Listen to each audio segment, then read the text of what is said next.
Olá, a paz do Senhor Jesus, meus queridos irmãos. Chegamos ao sábado e estamos encerrando a nossa caminhada pela lição de número 8, Jefité, de rejeitado a libertador. Ontem meditamos em Colossenses capítulo 1, versículo 9, inteligência espiritual.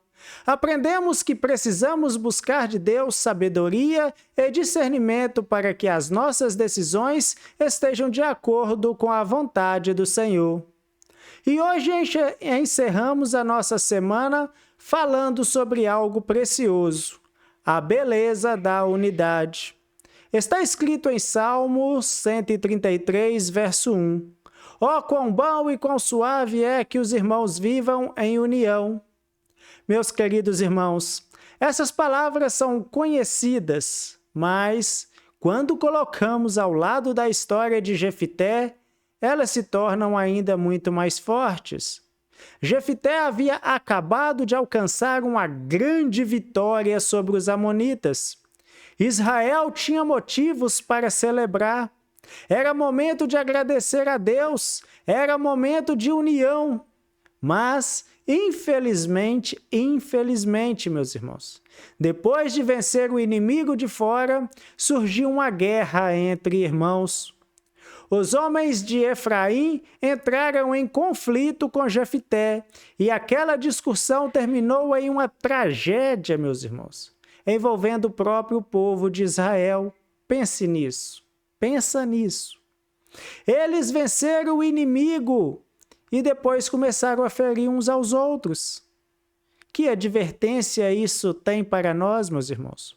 Podemos estar juntos na mesma igreja, participar da mesma escola bíblica dominical, trabalhar na mesma obra, adorar ao mesmo Deus e ainda assim permitir que o orgulho, ciúme, palavras mal colocadas e disputas destruam a nossa comunhão.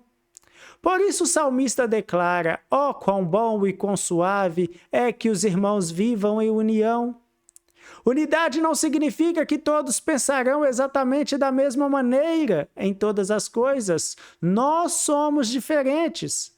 Temos personalidades diferentes.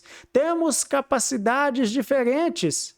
Às vezes teremos opiniões diferentes, mas existe algo maior do que as nossas diferenças. Nós pertencemos ao mesmo Senhor. Paulo ensina em Efésios capítulo 4, versículo 3, procurando guardar a unidade do Espírito pelo vínculo da paz. Observe que Paulo diz guardar. Isso significa que a unidade precisa ser protegida. Precisamos tomar cuidado com aquilo que falamos. Precisamos aprender a perdoar. Precisamos reconhecer quando erramos. E algumas vezes, precisamos abrir mão da vontade de vencer uma discussão para não perder um irmão. Porque existem discussões em que alguém termina provocando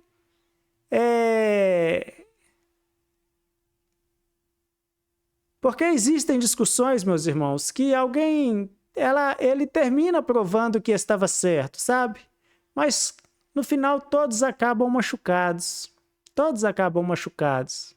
Nem toda discussão que nós podemos vencer precisa ser travada, não é verdade?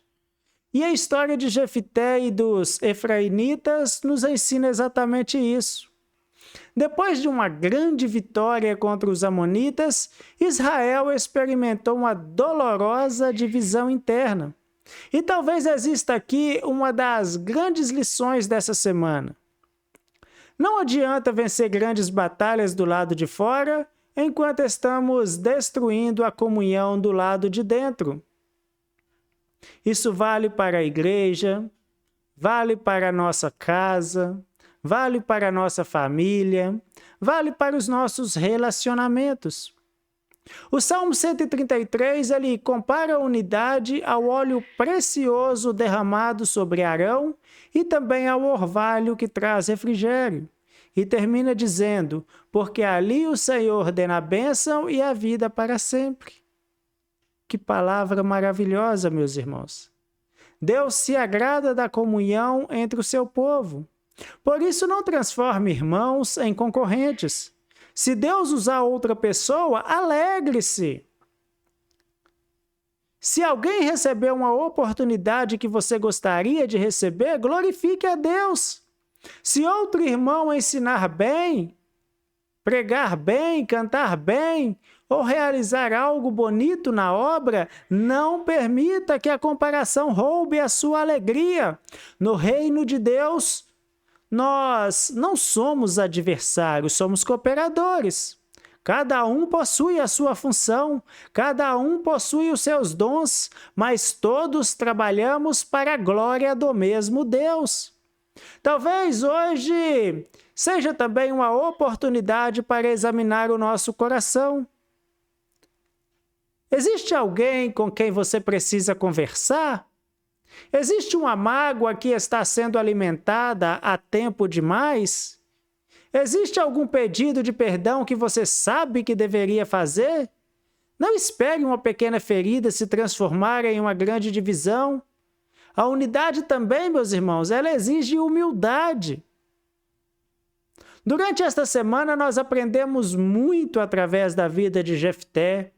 Aprendemos sobre arrependimento, aprendemos que a fé precisa produzir atitudes, aprendemos a ter cuidado com as palavras e votos precipitados.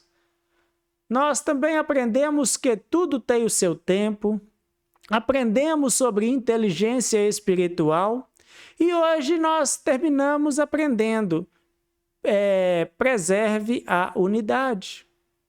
E que a nossa oração seja: Senhor, ajuda-nos a viver em comunhão, tira do nosso coração todo orgulho, inveja, competição e ressentimento, dai-nos humildade para pedir perdão e graça para perdoar, ensina-nos a enxergar nossos irmãos, não como concorrentes, mas como companheiros da Tua obra.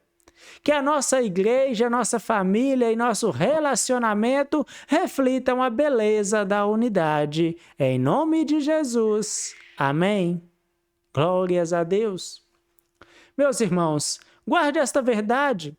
Não transforme em adversário aquele que Deus colocou ao seu lado como irmão. Oh, quão bom e quão suave é que os irmãos vivam em união. E assim, nós encerramos a nossa caminhada pela lição de número 8, Jefté, de rejeitado a libertador. Amanhã, se Deus permitir, estaremos juntos na Escola Bíblica Dominical estudando esta preciosa lição. E na segunda-feira, começaremos uma nova caminhada. Estaremos na lição de número 9, Sansão, a força e a fraqueza de um jovem. Vamos estudar a história de um homem que foi usado por Deus de maneira extraordinária, mas cuja natureza humana também carregava fragilidades. E a nossa primeira leitura, ela será em Romanos, capítulo 12, versículo 2. Não vos conformeis com este mundo. Uma palavra extremamente necessária, especialmente para os nossos jovens e, na verdade, meus irmãos, para todos nós. Deus abençoe você e a sua família, participe da Escola Bíblica Dominical e continue comigo nesta caminhada diária pela Palavra de Deus. A paz do Senhor Jesus.